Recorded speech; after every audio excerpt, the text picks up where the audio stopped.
ये वाला टर्मिनल में आते ही देखा, ये वाला टर्मिनल में तो इंडियंस ही है, पूरा इंडियन एयरपोर्ट लग रहा था।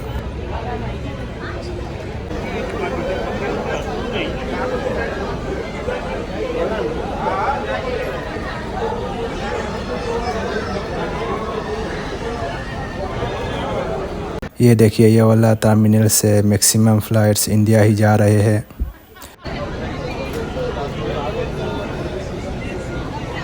हमारी फ़्लाइट गुवाहाटी के लिए टेक ऑफ कर लिया है बारिश के बीच।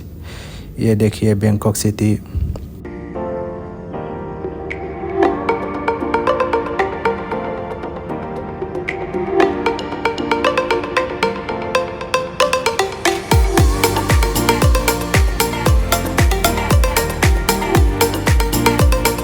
हम लोग गुवाहाटी पहुंच गए। हमारी फर्स्ट मलेशियन टूर और ब्लॉग्स यही ख़त्म होती है।